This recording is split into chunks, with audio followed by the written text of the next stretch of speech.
हम जिस भी सिचुएशन में हैं, जो भी हमारी कंडीशन है, करोड़ों लोग ऐसे हैं इस दुनिया में जिनके लिए वो एक सपना है।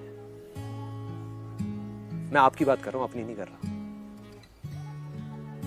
आपकी सिचुएशन में आज आप जहां भी हो, जिस भी सिचुएशन में हो, करोड़ों लोग ऐसे हैं जो सपना देखते हैं आपकी ऐसी जिंदगी जीने का, और आप वो जिंदगी जी रहे हो। उनकी ड्रीम लाइफ आप जी रहे हो। सोच करके देखो। I am telling you honestly, ऐसे बहुत सारे लोग हैं इस दुनिया में। गांव में जाओ, इंडिया की अलग अलग जगहों पे जाओ, देखो लोगों के साथ क्या क्या हो रहा है। एक बार देखो लोग कैसी कैसी लाइफ कहां कहां जी रहे हैं, कैसे कैसे लोग कहां कहां मर रहे हैं, जिनके पास खाने के लिए पैसे नहीं है, जिनके पास कुछ नहीं है। गंदे वेस्ट में से निकल निकल के जो चीजें फेंक दी जाती है, वहां से निकल निकल के कूड़ेदान में से लोग खाना खा रहे हैं। अरे वो भी तो इंसान ही हमारे जैसे यार। कौन है वो कभी नहीं सोचेंगे कि मेरे को संदीप महेश्वरी बनना है। बट अगर वो कभी आपकी ऐसी जिंदगी उनको मिल जाए, लॉटरी लग गई ना उनकी, जिंदगी बन गई ना उनकी। सोच के देखो। तो आप फेलियर कहां हो यार, आप तो सक्सेसफुल हो।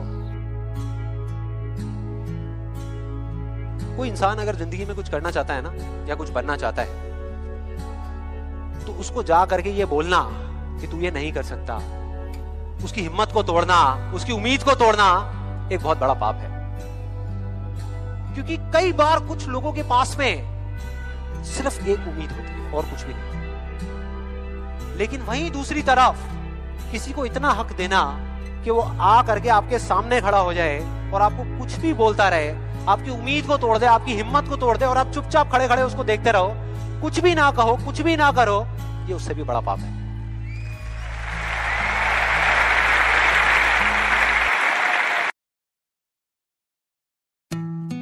याद करो जब हम छोटे थे, मतलब कि बचपन के टाइम में अगर हम कोई स्पोर्ट्स खेल रहे होते थे या कोई चीज अच्छी हो जाती थी हमारी लाइफ में, छोटी से छोटी। पहले मैं आपको एक बड़ी चीज का एग्जांपल देता हूँ, फिर छोटी सी चीज का। कि सपोज हम कोई फुटबॉल का मैच खेल रहे हैं। कोई है यहाँ पे जो फुटबॉल खेलता था बचपन में? हाँ, जैसे आप खेलते थे फुटबॉल। तो आप फुटबॉल खेल रहे हो और सामने 4 प्लेयर्स खड़े हैं और उधर गोलकीपर भी है। आप किसी तरीके से सबसे बचते हुए यहां से वहां से निकल के और आपने गोल कर दिया, तो आप क्या करते थे उसके बाद में?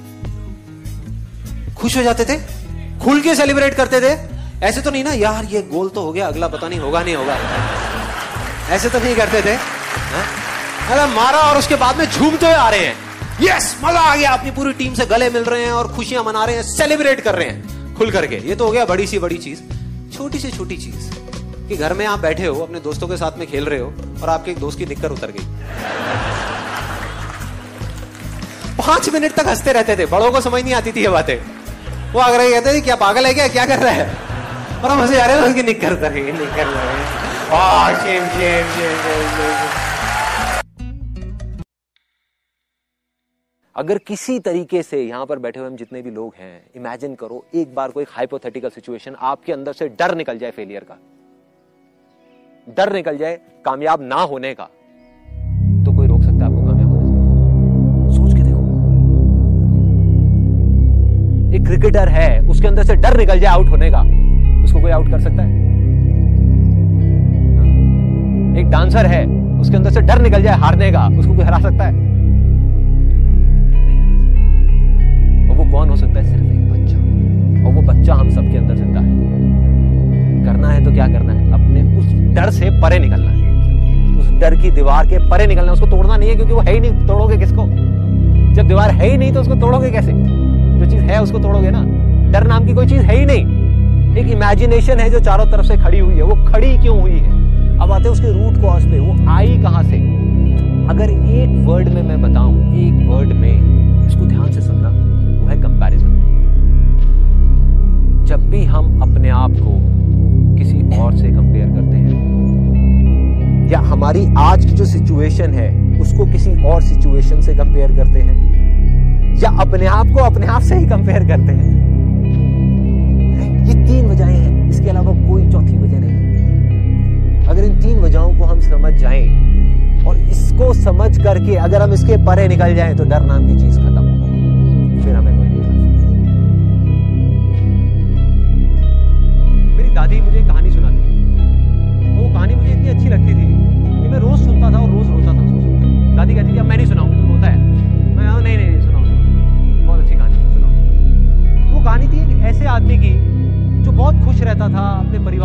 साथ यहाँ पे वहां पे, बहुत अच्छा मजे में। उसके बाद में एक ऐसी स्टेज आई जब उसकी लाइफ में, जब उसके अंदर लालच आ गया, और उस लालच की वजह से उसने लड़ाई झगड़ा करना शुरू कर दिया अपने माँ बाप के साथ, अपने भाई बहनों के साथ, पूरी दुनिया के साथ, सिर्फ अपने फायदे का सोचने लग गया, और धीरे धीरे धीरे धीरे सबसे अलग हो गया, यहाँ तक कि अपने बीवी बच्चों से भी लड़ाई झगड़ा करने लग गया। तो जब उसकी लाइफ के कुछ आखिरी सेकंड्स बचे हुए थे ना, जब वो जाने ही वाला था इस दुनिया से, तो उसकी आंख से आंसू निकले जा रहे थे, वो रोए जा रहा था, रोए जा रहा था, रोए जा रहा था, और आखिरी वर्ड्स जो उसके मुंह से बाहर आए वो थे कि मुझसे बहुत बड़ी गलती हो गई, मुझसे बहुत बड़ी गलती हो गई, और वो चला गया इस दुनिया से, ये बोलकर। जब मैं वो कहानी सुनता था अपनी दादी की, तो मेरे अंदर कुछ होता था, मुझे नहीं पता वो क्या था, लेकिन मैं हमेशा ये सोचता था कि भाई जब मेरे वो लास्ट मोमेंट होगा लाइफ का, तो मैं क्या बोलूँगा, मैं क्या बोलूँगा अपने सब लोगों को। उस टाइम मुझे नहीं समझ आया, आज समझ आता है। जब मेरी लाइफ के वो आखिरी सेकंड्स होंगे ना, आंसू निकल रहे होंगे, रो रहा हूँगा, लेकिन वो खुशी के आंसू होंगे,